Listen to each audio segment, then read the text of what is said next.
Yes, webale kubanga okyaliko yonna gy'osinzira okubanga gy'otulabira ate naba kubanga osubscribinga nyongera okutegeeza kkirira wansi awo olaba ekigambo subscribe okikwateko kwata kade ka notification kakuyambeko okubeera omu ku abo abasooka okumanya buli tuba tutaddeyo ate tubeere nga tutambula ffenna nga bw'okitegedde olunaku olwaleero nti kubadde kuziika taata wa Honorable Shamim Malende omugenzi Haji Malende ono nga yazaala Shamim Malende omubaka akiikirira district y'e Kampala ng'omubaka omukyala ku kadi y'ekibiina ekya National Unity Platform era nga bwe twakedde ne tukutegeeza kakati bwe ruzibidde nga His Excellency Robert Kyagulanyi Ssentamu ne ttiimu ey'abakulembeze okuva mu kibiina ekya National Unity Platform babaddeyo era bamuwerekedde bulungi nnyo era nga His Excellency Robert Kyagulanyi Ssentamu ayogedde era nga byayogedde byenjagala okubeera nga nkuwa naddala gwe amaze okubeera ng'osubscribinga bwe tolaba kubanga okikola twegatteko kkirira wansi awo olaba ekigambo subscribe okikwateko kwata kade ka notification kakuyambe obeera omu ku abasooka okumanya tubeere nga tutambula njagala kubanga ate muwa yeeyogerero bankuwa omwewulirireko His Excellency speech gy'awadde engenda gikuwa yonna bw'watabaawo kigaana njagala owuliriza ebigambo bya President dakika si nnyingi nnyo z'ogenda okubanga ate omuwulira kubanga ayogedde ebigambo bingi nnyo naye ate mu kadakiika akatono ennyo era nga bwe njagala obeere ng'ogenda mu maaso n'okubeera ng'obiwulira Red Zone TV bw'oba tonaba kubanga ogisubscribingako kikole oleme kubeera nga ate omisinga ensonga yonna wuliriza His Excellency bw'ayogedde ku taata wa Shamim Malende we babadde mu kuziika.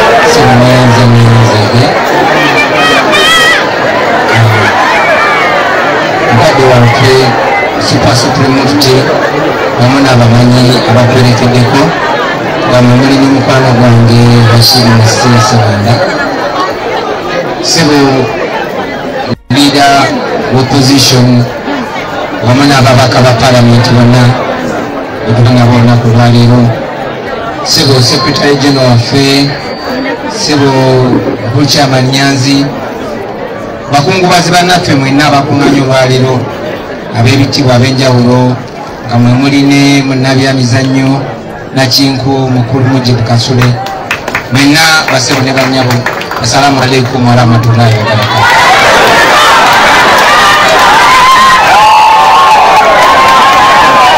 Muzikirize mbuliteeyo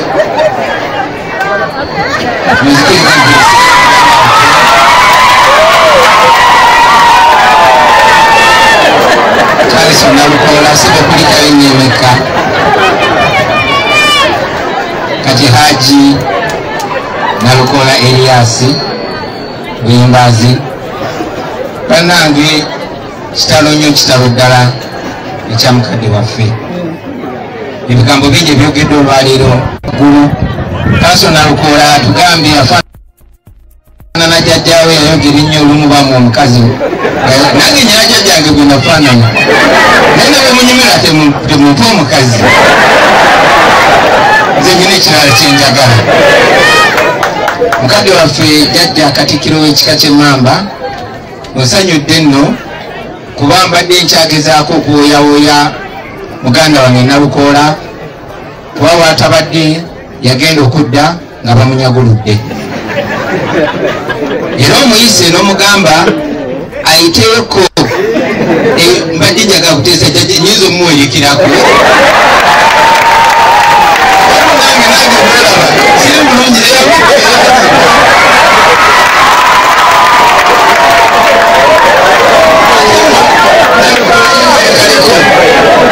agitulamu ennaku ngezizo sagikulana so Nalukoola tondekanga basobole banyabo olwaleero ffe nga ba National Unity Platform oba oli awo tetwandiweddeyo ffenna tuli mu kaseera akalimu emirimu emingi oba oli awo twanditumye omu ku ffe naye twesitudde nga nze nkulembedde ttiimu okujja okulinnyira mwannyinaffe Shamim Malende Lulegere mwena mumanyi Shamim tasobodde kuziika taata we olwaleero olw'obufune si motoka yamutomera nedda mwena mwana babyali ku kamera obufune bamutuusaako ongera omusabira anamusuuse ngera bannange bayogedde nange Haji Malende samanyagana naye nnyo. Twakula nabe Kamwokya. Baganda be wano Kalibala Emili Yakobo. Kalibala twakula naye Kamwokya. Yali mutembeyi namuyimba kuna muyimba. Bamanya oluyimba olugamba Kalibala yatembea makoti kuva lwe yajamuka. Mwizo masanga muzipezi nimwelabira yali atembea makoti. Twakula naye sebo ne bwetulira. Neisha Mimu zinamanya baganda be mikwano gya mukulu wange Nyanzi era bamuleetera era bwe yantuukirira yali yetya n'okwetya yali ayagala bakansala naye nga looya ate Matonga bweyogera naye olira ne mugamba naye gwe ng'oyagala kuba kansala neze bwe njogera nawe nga olira MP ayogera kano olugero tebalibwa sijja dumalayo naye mukadde waffe abadde atunyumiza wano ng'atunyumiza bayagende wa Sheikh Muzaata bayagenda bazadde be nga beebuuzaako yajjayo kubeebuuzaako kuba yali atidde nali mugambe ekigambo kinene twebaza Katonda nti yekkiririzaamu paka olunaku lwaleero nti mukyala atukiikirira newankubadde yafuna obuzibu twongera omusabira kamuse nyina okugenda okubikira abaganda be nyina okugenda okutegeeza abaganda be gundi bamusibye gundi bamukutte gundi bamenya omukono gundi bamubuzaawo kuba mumanyi bangi nnyo ababuziddwawo naddala abasiraamu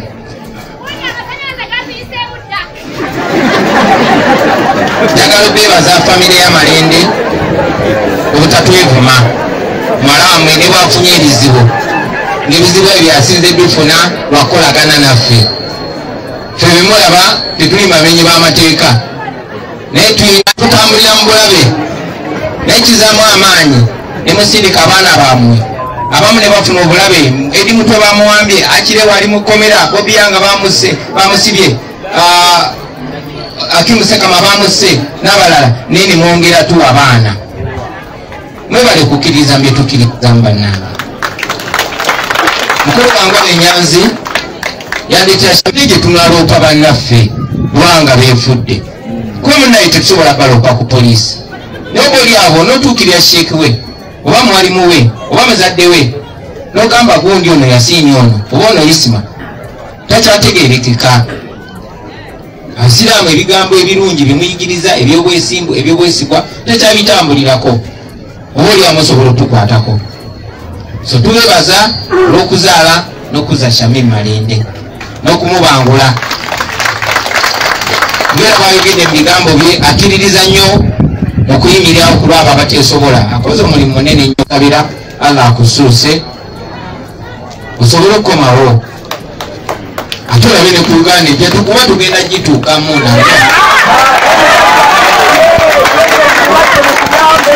obubaka bwange obujja okusanyusa basebo ne bannyamu era nga mbwesigamya ku manyinaffe oyo nze ewaffe gye nakulira oba oli awo byali biseera bikadde nga waliyo kye bayita stereotype oba okubaako n'ekintu kye babawogerako ti Abaganda babeera bwe bati Abasoga babeera bwe bati Abanyankole babeera bwe bati babalina abaana ab'obuwala mubawe omukisa gwe gumo n'abaana ab'obulenzi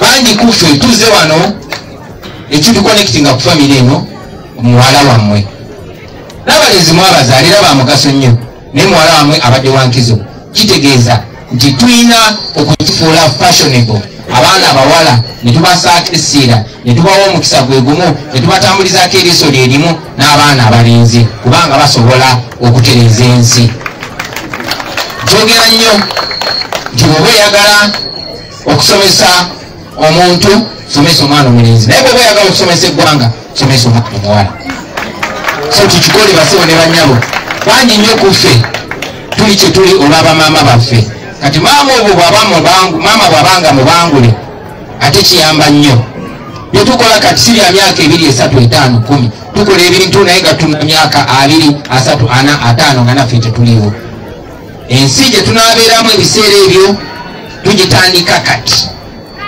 baganda bange abasiraamu mu pulaani zonna ze mukola mukole nnyo pulaani ey'okusomesa abaana abatufuka balinga abakiteekawo nga polisi ng'ekifo ky'omusiraamu kiri mu kkomera.